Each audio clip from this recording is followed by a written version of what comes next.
उस पुराने गांव की सुबह की धुंध में जब सूरज की पहली किरणें मंदिर के शिखर को स्पर्श करती थीं, वहीं एक कोने में बैठा वह व्यक्ति नजर आता था। जिंदगी के रंगमंच पर एक ऐसा किरदार जिसे लोग देखते तो थे लेकिन देखना नहीं चाहते थे। झुर्रियों से भरा चेहरा, बेजान और थकी हुई आंखें, फटे पुराने कपड़े और बिखरे हुए बाल। यह था हरबंस, जिसे पूरा गांव बस भिखारी बाबा के नाम से जानता था। उसकी उम्र का अंदाजा लगाना मुश्किल था। शायद 60 के आसपास होगी या शायद 50 भी, क्योंकि गरीबी और दुख ने उसके चेहरे पर ऐसी झुर्रियां डाल दी थीं कि उम्र पढ़ना मुश्किल हो गया था। लेकिन क्या कोई जानता था कि इन फटे कपड़ों के पीछे एक ऐसी कहानी छिपी है जो हर किसी के जीवन को बदल सकती है? शायद नहीं, क्योंकि लोग तो बस उसके वर्तमान को देखते थे, उसके अतीत को नहीं। गांव के लोग हरबंस के बारे में अलग अलग कहानियां बुनते थे। कुछ कहते कि वह एक शराबी था जिसने अपना सब कुछ पी लिया। कुछ का मानना था कि उसने अपने परिवार को छोड़ दिया था और यह उसका दंड था। लेकिन सच्चाई तो वही जानता था, और वह किसी से कहता भी नहीं था। वह तो बस रोज उसी पत्थर पर बैठकर उन राहगीरों की प्रतीक्षा करता था जो शायद उसकी ओर देखना चाहें। प्यार की भूख भी अजीब होती है ना, रोटी की भूख से भी ज्यादा सताती है, क्योंकि एक पेट को भरती है तो दूसरी दिल को। हरबंस का जीवन किसी फिल्मी कहानी से कम नहीं था। कभी वह इतना अमीर था कि लोग उसके दरवाजे पर सिर झुकाते थे, और आज वही लोग उसकी तरफ देखना भी पसंद नहीं करते। यह उसके जीवन का सबसे बड़ा विरोधाभास था। 20 साल पहले हरबंस सिंह कुमार के नाम से पूरे इलाके में उसकी धाक थी। वह एक समय में प्रतिष्ठित व्यापारी हुआ करता था, जिसके पास 3 बड़े कारखाने और दर्जनों नौकर थे। उसकी हवेली कुमार निवास गांव के बाहर एक पहाड़ी पर स्थित थी, जिसके चारों ओर बगीचे थे और जिसकी बालकनी से पूरा गांव नजर आता था। लालच और अहंकार ने उसके दिल पर ऐसा कब्जा किया था कि वह अपने से नीचे वालों को कीड़े मकोड़ों जैसा समझता था। हरबंस के जीवन का वह दिन कभी नहीं भूलता जब उसने अपने काम करने वाले माली रामलाल को सिर्फ इसलिए पीट दिया था क्योंकि उसने गलती से एक फूल तोड़ दिया था जो हरबंस की पत्नी के लिए विशेष था। तुम जैसे गमवार लोगों को औकात में रहना चाहिए, उसने रामलाल को कहा था जब वह रक्त से लथपथ जमीन पर पड़ा था। ये तुम्हारी जगह है, मेरे पैरों के नीचे। उसे याद है कि उस दिन उसकी पत्नी सुमित्रा ने भी उसे रोका था, लेकिन उसने उसकी एक न सुनी। घमंड तो इंसान को अंधा बना देता है, और हरबंस के मामले में तो वह पूरी तरह अंधा हो चुका था। उसकी हवेली में शानदार पार्टियां होती थीं, जहां आसपास के गांवों के अमीर लोग आते थे। महंगी शराब के जाम छलकते, ऊंची ऊंची हंसी गूंजती और संगीत का शोर दूर तक सुनाई देता। एक बार उसने एक फिल्मी हीरोइन को भी अपनी पार्टी में बुलाया था, जिस पर उसने लाखों रुपए खर्च किए थे। लेकिन अब जब वह सोचता है तो उसे समझ में आता है कि वह सब सिर्फ दिखावा था। असली खुशी तो कहीं और छिपी थी, जिसे वह खोजना ही भूल गया था। लेकिन आज जैसे कहते हैं ना, घमंड तो राजा रावण का भी नहीं चला, तो हरबंस की क्या बिसात। अपने घमंड के चलते उसने कई लोगों को ठगा, कई गरीबों का हक छीना, और इस तरह धीरे धीरे जिंदगी के चक्र ने पलटा खाया। उसका पतन एक छोटी सी चूक से शुरू हुआ। उसने अपने एक कारखाने में सुरक्षा के नियमों की अनदेखी की थी, क्योंकि उनका पालन करने में बहुत पैसा खर्च होता। इस सब की क्या जरूरत है, उसने अपने मैनेजर से कहा था। यह सब सिर्फ सरकार का दिखावा है, हमारा काम चलता रहना चाहिए, बाकी सब मायने नहीं रखता। और फिर वह दुर्घटना हुई जिसने उसकी जिंदगी का रुख बदल दिया। एक रात उसके कारखाने में आग लग गई, जिसमें 5 मजदूर मारे गए और दर्जनों घायल हो गए। जांच में पता चला कि दुर्घटना सुरक्षा नियमों की अनदेखी के कारण हुई थी। मजदूरों के परिवारों ने उसके खिलाफ मुकदमा दायर कर दिया। शुरू में हरबंस अपनी ताकत और पैसे के बल पर बच जाना चाहता था। उसने वकीलों पर लाखों रुपए फूंके, रिश्वतें दीं, धमकियां दीं। लेकिन जैसे जैसे मामला बढ़ता गया, वह अपनी ही जाल में फंसता गया। वह कुमार निवास का राजा अब अपने ही निर्मित किए जेल का कैदी बन गया था। एक झूठे मुकदमे ने उसका सब कुछ छीन लिया, पैसा, इज्जत, परिवार। जिंदगी ने ऐसा करवट लिया कि जो शख्स कभी हवेली में सोता था, वह अब मंदिर के सीढ़ियों पर रात गुजारने को मजबूर था। उसके दोस्त जो कभी उसके दरवाजे पर दस्तक देते थे, अब उसे पहचानने से भी इनकार करते थे। उसकी पत्नी सुमित्रा और बेटा विकास भी उसे छोड़कर शहर चले गए। तुम तो मर गए हो, सुमित्रा के अंतिम शब्द उसके कानों में गूंजते रहते। मैं अपना और विकास का जीवन तुम्हारे साथ बर्बाद नहीं कर सकती। हरबंस को याद है वह पहला दिन जब उसने भीख मांगी थी। वह मंदिर के सामने खड़ा था, आंखों में आंसू और मन में शर्म के साथ। लोग आते जाते थे पर कोई उसकी तरफ देखता भी नहीं था। फिर एक छोटी सी बच्ची ने, जो अपनी मां के साथ मंदिर आई थी, उसके हाथ में 1 रुपये का सिक्का रख दिया और मुस्कुरा दी। उस दिन वह सिक्का उसके लिए किसी खजाने से कम नहीं था, न सिर्फ पैसे के मायने में बल्कि दया के भाव में भी।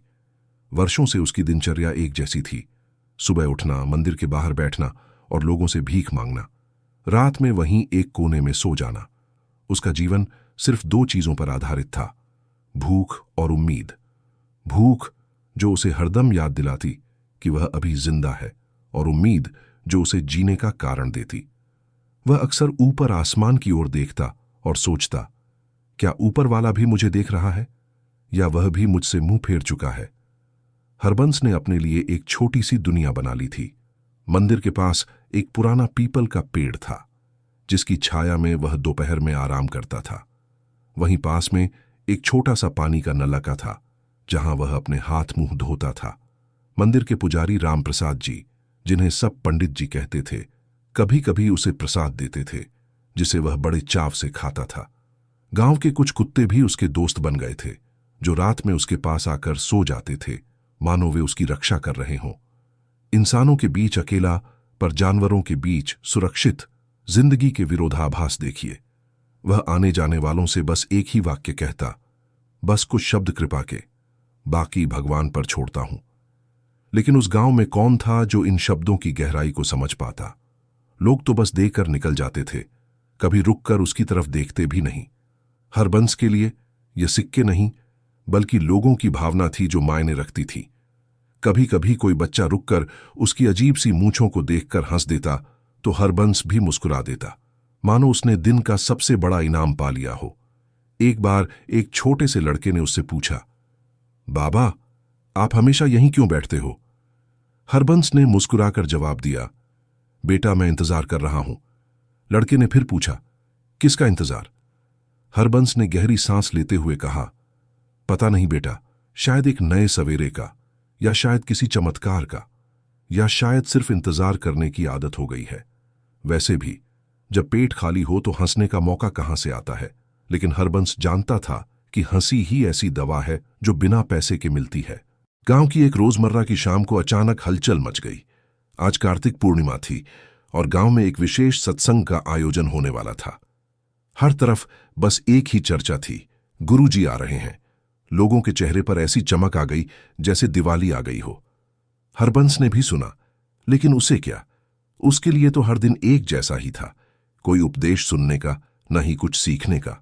उसने सोचा, एक और साधु आएगा, लोग माथा टेकेंगे, फिर चले जाएंगे और मैं यहीं रहूंगा, इसी कोने में, इसी अंधेरे में।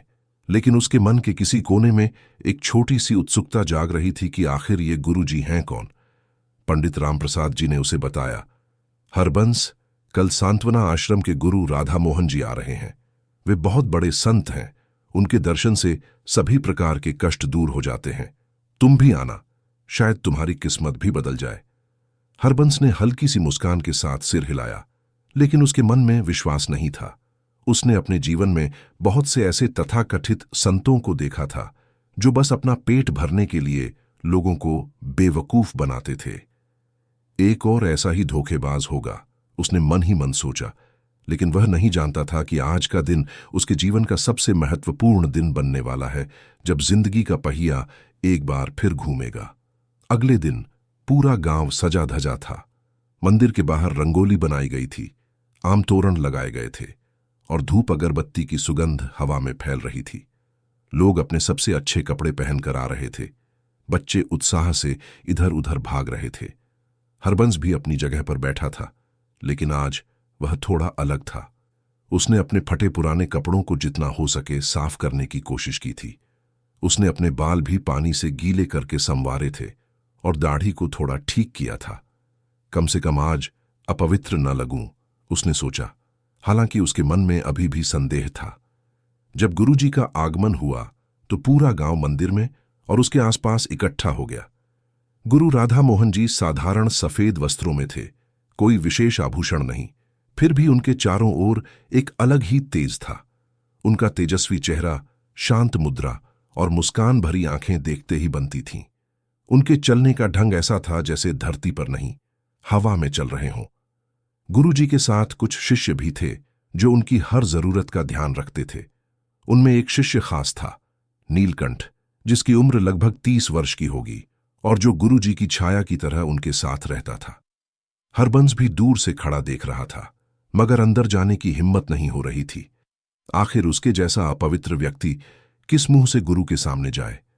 उसके मन में एक अजीब सा द्वंद्व चल रहा था, जैसे कोई आवाज उसे अंदर खींच रही हो और दूसरी आवाज उसे रोक रही हो। मन के इस युद्ध में वह इतना खो गया कि उसे पता ही नहीं चला कि कब प्रवचन शुरू हुआ और कब सभी लोग गुरुजी के वचनों में डूब गए। गुरुजी भगवान राम की कथा सुना रहे थे। वनवास के दौरान राम और लक्ष्मण की कठिनाइयों का वर्णन कर रहे थे। उनका स्वर इतना मधुर था कि सुनने वाला मंत्रमुग्ध हो जाता। प्रभु राम ने सब कुछ त्याग दिया। वे बोल रहे थे, राजपाट, वैभव, सुख सुविधा सब छोड़कर वन में चले गए। लेकिन क्या उन्होंने कभी शिकायत की? क्या उन्होंने कभी अपनी माता कैकेयी को कोसा? नहीं, क्योंकि वे जानते थे कि वास्तविक सुख त्याग में है, अधिकार में नहीं। गुरुजी अचानक बीच में ही रुक गए। उनकी नजर उस दूर खड़े भिखारी पर पड़ी जिसकी आंखों में अजीब सी प्यास थी। गुरुजी ने अपना प्रवचन रोका और सीधे हरबंस की ओर चलने लगे। सभी लोग हैरान थे क्योंकि गुरुजी कभी अपना प्रवचन बीच में नहीं छोड़ते थे। नीलकंठ भी हैरान होकर उनके पीछे पीछे चल पड़ा। वे सीधे हरबंस के पास पहुंचे और बोले, तू क्यों इतना छुपता है? तेरा चेहरा तो ज्ञान की किताबों से भी ज्यादा गहरा है। उसमें जो दर्द छिपा है वह किसी किताब में नहीं मिलेगा। हरबंस के आंखों से अचानक आंसू बहने लगे, ऐसे जैसे बरसों का दर्द एक साथ निकल आया हो। वह गुरुजी के पैरों में गिर पड़ा और बिलख कर बोला, मैं टूटा हुआ हूं, अपवित्र हूं, आपके दर्शन का भी अधिकारी नहीं। मैंने अपने जीवन में बहुत पाप किए हैं गुरुजी। मैंने लोगों को ठगा है, गरीबों का हक छीना है, अपने परिवार को तिरस्कृत किया है। मैं तो नरक का हकदार हूं, आपके आशीर्वाद का नहीं। गुरुजी मुस्कुराए और बोले, अरे भोले, जिस दिन तू खुद को अपवित्र समझने लगे उस दिन समझ लेना कि तेरा घमंड अब भी जिंदा है। असली नम्रता तो तब होती है जब तू खुद को मिटा दे और बस सेवा में लग जाए। तूने पाप किए हैं, ठीक है, अब प्रायश्चित कर, लेकिन यह प्रायश्चित मंदिर में बैठकर भजन गाने से नहीं होगा, बल्कि लोगों की सेवा करके होगा। गुरुजी ने उसके सिर पर हाथ रखा और कहा, आज से तू मेरे साथ रहेगा और सीखेगा कि जीवन का असली धर्म क्या है। इस दृश्य को देखकर गांव के लोग आश्चर्यचकित थे। जो हरबंस कल तक सबकी नजरों में एक भिखारी था, आज वह गुरुजी के साथ जा रहा था। कुछ लोग तो इस बात पर नाराज भी थे, खासकर वे जो खुद को धार्मिक और पवित्र समझते थे। यह कैसा न्याय है? एक बुजुर्ग ने दूसरे से कहा, हम सालों से मंदिर आते हैं, दान पुण्य करते हैं, लेकिन गुरुजी की नजर तो इस भिखारी पर पड़ी। लेकिन गुरुजी क्या करते? उन्हें तो वह दिखता था जो आम आंखों से छिपा था, एक टूटी हुई आत्मा जिसे सिर्फ प्यार और मार्गदर्शन की जरूरत थी। नीलकंठ ने गुरुजी से पूछा, गुरुदेव, आप इस आदमी को क्यों साथ ले जा रहे हैं? यह तो एक साधारण भिखारी है। गुरुजी ने गंभीरता से उत्तर दिया, नीलकंठ, तुम सालों से मेरे साथ हो लेकिन अभी भी नहीं समझे। जो बाहर से दिखता है वह सच नहीं होता।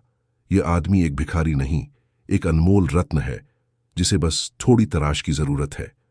जरा इसकी आंखों में झांको और देखो कि इसके अंदर कितनी प्यास है, सीखने की, बदलने की, उस अपराध बोध से मुक्त होने की जो इसे अंदर ही अंदर खा रहा है। हरबंस उनके साथ चल पड़ा, अभी भी अविश्वास में कि यह सब सच है या कोई सपना। उसने पलटकर मंदिर की ओर देखा जहां वह पिछले 10 साल से रह रहा था।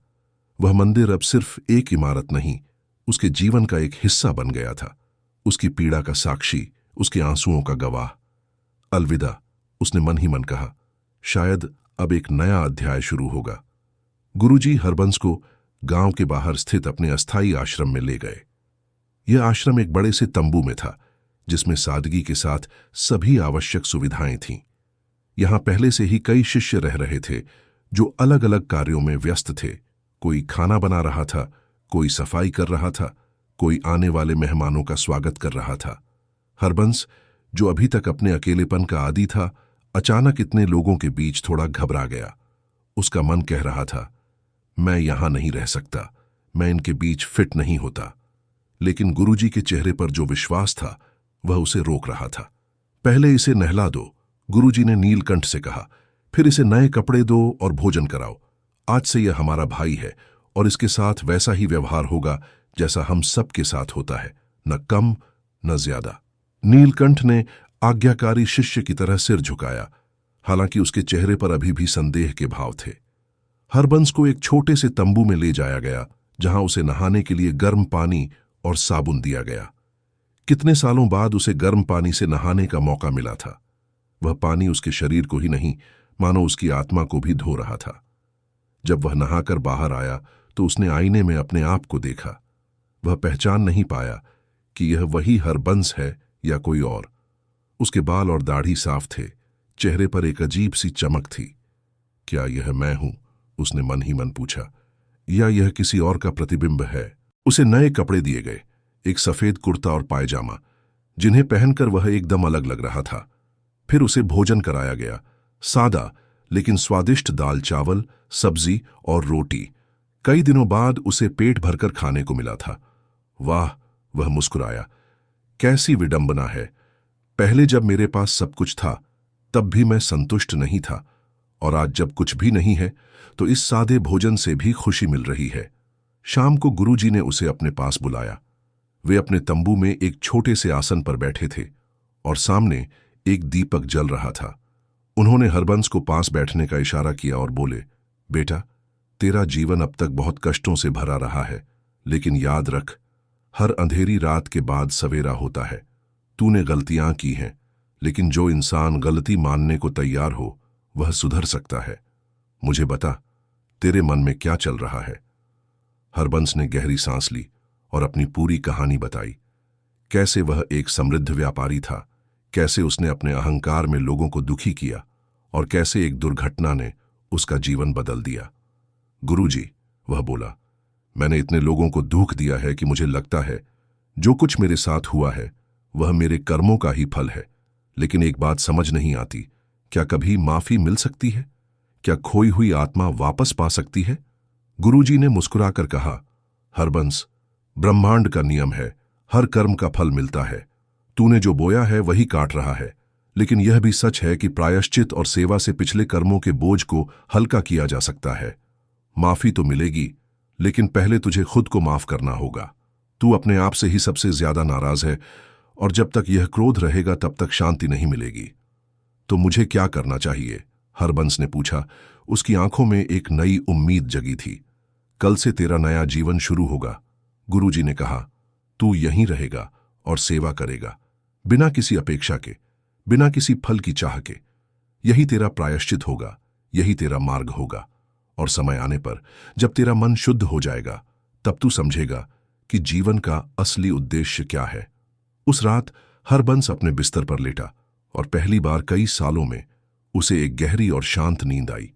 सपने में उसने देखा कि वह एक नदी में खड़ा है और उसके ऊपर से बहता हुआ पानी उसके शरीर के सारे दोष और गंदगी धो रहा है। जब वह जागा तो उसके चेहरे पर एक हल्की मुस्कान थी। शायद यह सचमुच एक नई शुरुआत है, उसने सोचा। अगले दिन से हरबंस की नई जीवन यात्रा शुरू हुई। गुरुजी ने उसे आश्रम की सफाई का काम सौंपा। यह एक साधारण सा काम था, लेकिन हरबंस के लिए एक चुनौती थी, क्योंकि उसने कभी अपने हाथों से ऐसा काम नहीं किया था। उसने झाड़ू लगाना, पानी भरना और जरूरतमंदों की मदद करना शुरू कर दिया। शुरू में उसके हाथ कांपते थे, क्योंकि उसने कभी ऐसे काम नहीं किए थे। कभी कभी तो वह झाड़ू पकड़कर ऐसे देखता था जैसे कोई वैज्ञानिक नई खोज का उपकरण देख रहा हो। लेकिन धीरे धीरे उसे आदत हो गई, और अब तो वह इन कामों को इतनी लगन से करता कि अन्य शिष्य भी हैरान हो जाते। नीलकंठ, जो शुरू में हरबंस को लेकर संदिग्ध था, धीरे धीरे उसकी लगन और समर्पण से प्रभावित होने लगा। एक दिन जब हरबंस मंदिर के पीछे के हिस्से में झाड़ू लगा रहा था तो नीलकंठ ने उससे पूछा, तुम हर काम इतनी लगन से क्यों करते हो? कोई देख भी नहीं रहा। हरबंस ने मुस्कुराकर जवाब दिया, मैं लोगों के लिए नहीं, खुद के लिए कर रहा हूं। हर झाड़ू के साथ मेरे अंदर का मैल भी साफ हो रहा है। और फिर भले ही कोई न देखे, लेकिन ऊपर वाला तो देख रहा है ना। नीलकंठ ने उसकी इस बात पर गहराई से सोचा और फिर बिना कुछ कहे वहां से चला गया। आश्रम में रहते हुए हरबंस ने गुरुजी के प्रवचन भी सुने, जिन्होंने उसके जीवन दर्शन को बदल दिया। गुरुजी अक्सर कहते, जीवन एक नदी की तरह है जो निरंतर बहती रहती है। जो इसके प्रवाह में बहता है वह आनंदित रहता है, और जो इसे रोकने की कोशिश करता है वह दुखी होता है। धन, पद, प्रतिष्ठा ये सब क्षणिक हैं, जैसे नदी के बुलबुले। जो इन्हें पकड़ने की कोशिश करता है वह खाली हाथ रह जाता है। एक दिन जब गांव में एक बड़ा सत्संग हो रहा था, तब एक ऐसी घटना घटी जिसने हरबंस के जीवन को और भी बदल दिया। वह भीड़ में पानी बांट रहा था जब अचानक एक वृद्ध व्यक्ति बेहोश होकर गिर पड़ा। चारों ओर हड़कंप मच गया, लोग इधर उधर भागने लगे। हरबंस तुरंत उस वृद्ध के पास पहुंचा और उसे संभाला। उसने देखा कि वृद्ध की सांस तेज थी और माथा गर्म था। बिना एक पल गंवाए वह उस वृद्ध को अपनी पीठ पर लादकर नजदीकी चिकित्सालय की ओर दौड़ पड़ा। लोग आश्चर्य से उसे देख रहे थे। वही हरबंस जिसे वे एक भिखारी के रूप में जानते थे, आज किसी की जान बचाने के लिए दौड़ रहा था। चिकित्सक ने बताया कि वृद्ध को हीट स्ट्रोक हुआ था और अगर थोड़ी देर भी होती तो शायद उनकी जान भी जा सकती थी। तुमने एक जान बचाई है, चिकित्सक ने हरबंस से कहा। यह कोई छोटी बात नहीं है। हरबंस को इन शब्दों से कोई विशेष फर्क नहीं पड़ा, क्योंकि उसका मानना था कि उसने तो सिर्फ अपना कर्तव्य निभाया था। जब वह आश्रम लौटा तो गुरुजी ने उसे अपने पास बुलाया और बोले, आज तूने सच्ची सेवा का अर्थ समझा है। सेवा का मतलब सिर्फ झाड़ू लगाना या पानी पिलाना नहीं है, बल्कि बिना किसी स्वार्थ के दूसरों की मदद करना है। और सबसे बड़ी बात, तूने इसे बिना किसी पहचान के किया। न तो तुझे पता था कि वह वृद्ध कौन है, न ही तुझे कोई प्रशंसा चाहिए थी। वह वृद्ध और कोई नहीं बल्कि गांव के प्रतिष्ठित जमींदार राम सिंह थे, जिन्होंने बाद में हरबंस को धन्यवाद देने के लिए आश्रम आए। मैं तुम्हारा एहसान कभी नहीं भूलूंगा, उन्होंने कहा। मेरे पास जो कुछ भी है वह तुम्हारे लिए हाजिर है। हरबंस ने विनम्रता से उनका धन्यवाद किया, लेकिन कोई इनाम लेने से मना कर दिया। मुझे कुछ नहीं चाहिए, उसने कहा। आपकी दुआएं ही काफी हैं। इस घटना के बाद गांव में हरबंस की प्रतिष्ठा बढ़ गई। जो लोग उसे एक भिखारी के रूप में जानते थे, वे अब उसे सम्मान से देखने लगे। धीरे धीरे हरबंस के चेहरे की उदासी गायब होने लगी। उसकी चाल में आत्मविश्वास और आंखों में चमक लौटने लगी। जो लोग पहले उसे भिखारी कहते थे, अब वे उसे हरबंस भाई कहकर बुलाने लगे। अजीब है ना यह दुनिया। जब तुम्हारी जेब खाली होती है तो रिश्ते भी खाली हो जाते हैं, और जब तुम्हारा हृदय भरा होता है तो रिश्ते अपने आप जुड़ने लगते हैं। हरबंस के जीवन में यही परिवर्तन आ रहा था। वह अब अपनी जेब भरने में नहीं, बल्कि अपना हृदय भरने में लगा था। एक दिन जब वह गांव के बाहर एक बुजुर्ग की झोपड़ी की छत ठीक कर रहा था, तो अचानक बारिश आ गई। हरबंस उस बारिश में भी काम करता रहा, क्योंकि वह जानता था कि अगर छत जल्दी ठीक नहीं हुई तो बुजुर्ग को रात भर परेशानी होगी। उसके कपड़े भीग गए, उसके बाल भीग गए, लेकिन उसका समर्पण नहीं भीगा। जब वह काम पूरा करके लौटा तो गुरुजी ने उसे गीले कपड़ों में देखा और हंसकर कहा, आज तू पूरी तरह भीग गया है, बाहर से भी और अंदर से भी। यही तो असली बदलाव है। 6 महीने बीत गए और हरबंस एक नया इंसान बन चुका था। उसके चेहरे पर अब वही तेज था जो एक समय गुरुजी के चेहरे पर उसने देखा था। उसके स्वभाव में एक अद्भुत शांति और संतुष्टि आ गई थी। उसकी बातों में विवेक और उसके कर्मों में निःस्वार्थता झलकती थी। अब वह गुरुजी के साथ सत्संग में भी बैठने लगा था, और कभी कभी गुरुजी उससे प्रश्न भी पूछते थे, जिनके उत्तर वह इतनी सरलता और गहराई से देता कि सभी हैरान रह जाते। एक दिन एक अजीब घटना घटी। हरबंस जब गांव में भिक्षा मांगने गया था तो वहां उसकी मुलाकात अपनी पुरानी पत्नी सुमित्रा से हुई। वह अब बूढ़ी हो गई थी, उसके बाल सफेद हो गए थे और चेहरे पर झुर्रियां आ गई थीं। वह अपने बेटे विकास के साथ रह रही थी, जो अब एक सफल व्यवसायी था। सुमित्रा ने हरबंस को देखा और पहचान लिया, क्योंकि चाहे चेहरा बदल गया हो, लेकिन आंखें वहीं थीं। वह रुक गई और बोली, हरबंस, तुम? हरबंस ने भी उसे पहचान लिया और विनम्रता से सिर झुकाया। हाँ सुमित्रा, मैं हूं। वह बोला, कैसी हो तुम और विकास कैसा है? सुमित्रा को समझ नहीं आया कि क्या कहे। उसके सामने वही हरबंस था जिसे वह मृत समझकर छोड़ गई थी, लेकिन अब वह एक भिक्षु के वेश में था और उसके चेहरे पर एक अलग ही शांति थी। हम ठीक हैं, उसने कहा, लेकिन तुमने तो हमें वर्षों पहले छोड़ दिया था। हरबंस ने मुस्कुराकर कहा, नहीं सुमित्रा, मैंने तुम्हें नहीं छोड़ा था, बल्कि तकदीर ने मुझे छोड़ दिया था। लेकिन अब मुझे अपनी जिंदगी का असली मकसद मिल गया है। मैं खुश हूं और मुझे उम्मीद है कि तुम भी खुश होगी। सुमित्रा की आंखों में आंसू आ गए। उसने कहा, हरबंस, मुझे माफ कर दो। मैंने तुम्हारा साथ नहीं दिया जब तुम्हें सबसे ज्यादा जरूरत थी। हरबंस ने सिर हिलाकर कहा, कोई बात नहीं सुमित्रा, शायद यही मेरी नियति थी और तुमने जो किया वह सही किया। अगर तुम मेरे साथ रहती तो विकास की जिंदगी भी बर्बाद हो जाती। मैं तुम्हें दोष नहीं देता, बल्कि धन्यवाद देता हूं कि तुमने अपने बेटे का भविष्य सुरक्षित किया। इस मुलाकात के बाद हरबंस अजीब सी शांति महसूस कर रहा था, मानो उसके अंदर का एक और बोझ उतर गया हो। जब उसने गुरुजी को यह बात बताई तो वे मुस्कुराए और बोले, इसी को कहते हैं प्रायश्चित का पूरा होना। तूने न सिर्फ अपने अतीत को स्वीकार किया, बल्कि उसके साथ शांति भी कर ली। अब तू वास्तव में मुक्त हो गया है। एक दिन गुरुजी ने हरबंस को अपने पास बुलाया। वे आश्रम के एक शांत कोने में बैठे थे, जहां से सूर्यास्त दिखाई देता था। उन्होंने हरबंस को पास बैठने का इशारा किया और बोले, हरबंस, तू अब तैयार है। तूने अपने अंदर के भिखारी को मार दिया है और एक सेवक को जन्म दिया है। तूने खुद को पाया है। अब तेरा जीवन दूसरों को ढूंढने में बीतेगा। जा और लोगों की सेवा कर, लेकिन कभी मत भूलना कि तूने सब कुछ सेवा से पाया है, अधिकार से नहीं। हरबंस के आंखों में आंसू आ गए। उसने गुरुजी के चरणों में अपना सिर रखा और बोला, गुरुजी, आपने मुझे नया जन्म दिया है। मैं आपका यह उपकार कभी नहीं भूलूंगा। गुरुजी ने उसके सिर पर हाथ रखा और बोले, उपकार नहीं पुत्र, यह तो तेरा हक था।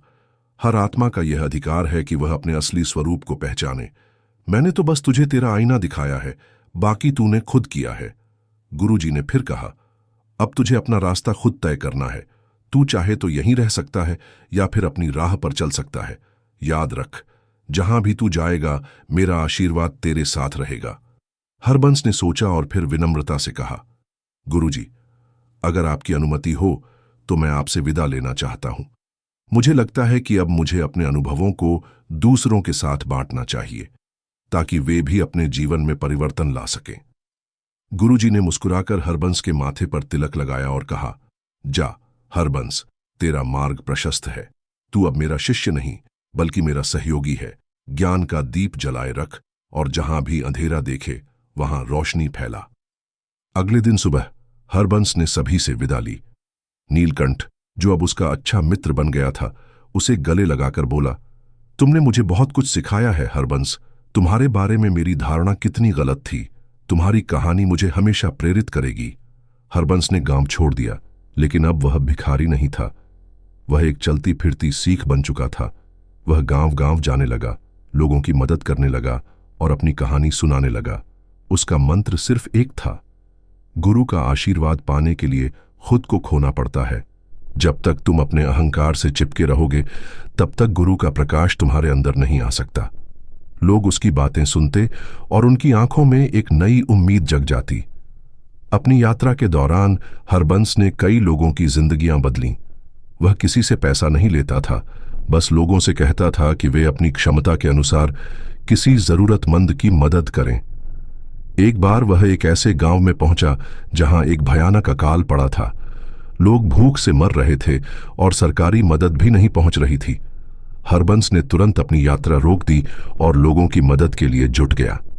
उसने आसपास के गांवों से अनाज इकट्ठा किया, लोगों को संगठित किया और राशन वितरण की व्यवस्था की।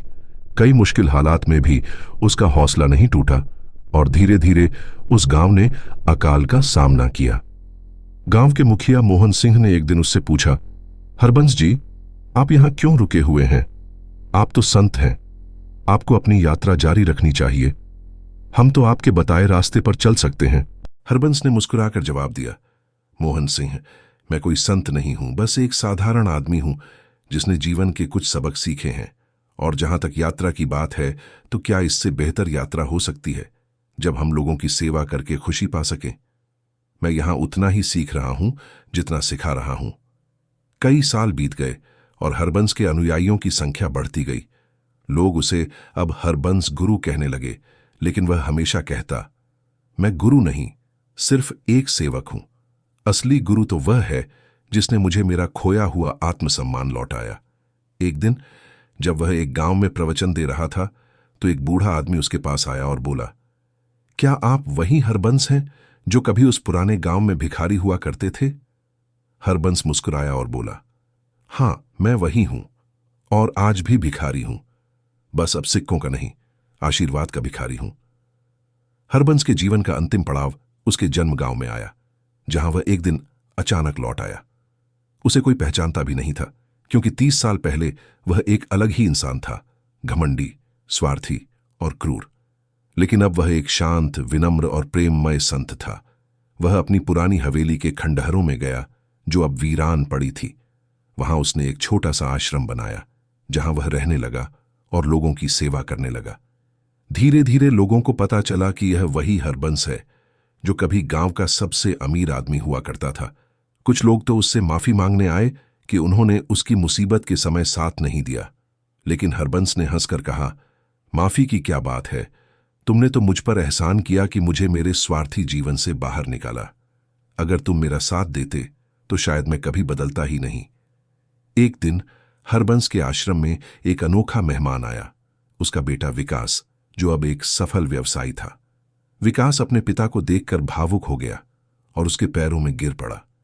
पिताजी, मां ने मुझसे हमेशा कहा था कि आप एक महान आत्मा थे, वह बोला, लेकिन मुझे पता नहीं था कि वे इतना सच कह रही थीं। मुझे माफ कर दीजिए कि मैंने आपको इतने साल अकेला छोड़ दिया। हरबंस ने अपने बेटे को गले लगाया और कहा, मेरे बेटे, तुमने कोई गलती नहीं की। तुम अपनी मां के साथ थे और यही तुम्हारा कर्तव्य था। मैं तुम पर गर्व करता हूं कि तुमने अपना जीवन अच्छे से जिया। फिर उसने एक गहरी सांस ली और बोला, विकास, मुझे एक वादा चाहिए।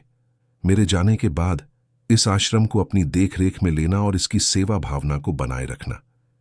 यह मेरी अंतिम इच्छा है। विकास ने आंखों में आंसू भरकर वादा किया कि वह अपने पिता के आश्रम को चलाता रहेगा और उनके बताए रास्ते पर चलेगा। हरबंस अब 80 वर्ष का हो चुका था, लेकिन उसकी आंखों में अभी भी वही चमक थी जो उसने गुरुजी की आंखों में देखी थी। वह अब भी रोज सवेरे उठता, ध्यान लगाता और फिर पूरा दिन लोगों की सेवा में लगा रहता।